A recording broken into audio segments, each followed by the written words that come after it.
Hi friends, welcome to my channel. బాలుకి జరుగుతున్న అన్యాయం గురించి ఆలోచిస్తూ ఉంటుంది మీనా. అయితే ఈయన ఇంత కోపాన్ని అంచుకున్నా సరే ఎవరెవరో వచ్చి ఈయన్ని అవమానిస్తూనే ఉంటున్నారు. అసలు ఎందుకు ఇలా జరుగుతుంది అని అనుకుంటూ ఉండగా అప్పుడే సత్యం ఫ్రెండ్ రంగా అయితే అక్కడికి వస్తాడు. వస్తాడో లేదో అలా చూసావా అమ్మ, మీనా ఫంక్షన్ కని పిలిచి ఆ సురేంద్ర ఎన్ని నాటకాలు ఆడుతున్నాడో. ఒక పక్కేమో సత్యాన్ని అవమానిస్తున్నాడు, మరొక పక్క బాలుని అవమానిస్తున్నాడు. సత్యాన్ని అవమానిస్తే బాలు కోపాన్ని ఆపుకోలేడు కదా, అందుకని సత్యాన్ని కూడా అక్కడే సురేంద్ర అవమానిస్తున్నాడు. ఇక్కడ బాలుని రెచ్చగొడుతున్నాడు. ఇలాంటి మనుషులు ఇంకా ఈ జన్మలో మారరమ్మా అని అంటూ ఉంటాడు రంగ. అప్పుడే మీనాక్షి అయితే ఏంటండి మీరు చెప్పేది నిజమేనా అని అంటూ ఉంటుంది. అవునే, నేను చెప్పేది నిజం. బాలుగాడు సహనాన్ని పరీక్షిస్తున్నారు. వాడికి గాని మంటిందంటే వాడు విశ్వరూపాన్ని చూపిస్తాడు అని రంగ చెప్తూ ఉంటాడు.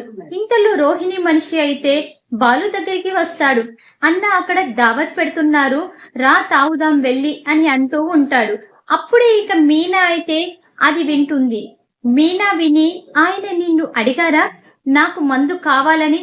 ఎవడ్రా నువ్వు వచ్చి మందు తాగుతావా అని కూర్చున్న మనిషిని తీసుకెళ్తున్నావు? చెప్పు, నువ్వు అసలు ఎవరి తాలూకా, ఎవరి గురించి వచ్చావు? నా భర్తని ఎందుకు తాగమంటున్నావు అని నిలదీస్తూ ఉంటుంది మీనా. అయితే చెప్తావా లేక పోలీసులకి ఫోన్ చేయమంటావా అని అనడంతోటే అప్పుడే వద్దక్క వద్దు, నన్ను అదిగో ఆ రూమ్ లో ఉంది కదా ఆమె పంపించింది అని చెప్పి రోహిణిని చూపిస్తాడు. అప్పుడే ఇక రోహిణి దగ్గరికి కోపంతో రగిలిపోతూ ఉంటుంది. అలా వెళ్తుంది. ఇక మీనా వెళ్లి రోహిణితో అంటూ ఉంటుంది, ఇలాగా అసలు నీకు బుద్ధుందా? నువ్వు ఏం చేస్తున్నావు? నా భర్త చేత తాగిద్దామని మనిషిని పెట్టావా అని అడుగుతూ నిలదీస్తూ ఉంటుంది మీనా. అయితే అప్పుడే ఇక మనిషిని పెట్టడం ఏంటి, అయినా ఆయన ప్రత్యేకంగా తాగడం నేర్చుకోవాలా? ఒకసారి పీకల్లో తాగితే తందనాలాడేవాడే కదా అని విద్య నోరు జారుతుంది. అప్పుడే విద్యని చెంప పగలగొడుతుంది మీనా.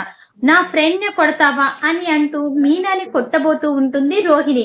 అప్పుడే ఇక రోహిణిని కూడా చెంప పగలగొట్టి అంటూ ఉంటుంది మీనా. అయితే నా భర్త సహనాన్ని పరీక్షిస్తే తర్వాత భూకంపం వస్తుంది, గుర్తు పెట్టుకో. ఈ విషయం బయటికి తెలిస్తే మన ఇంటి పరిపే పోతుందని ఆలోచించాను, లేకపోతే నిన్ను ఆ 10 మంది దగ్గరికి తీసుకువెళ్లి లాగిపెట్టి కొట్టేదాన్ని అని అంటూ ఉంటే ఆ మాట విని షాక్ అయిపోతూ ఉంటుంది రోహిణి.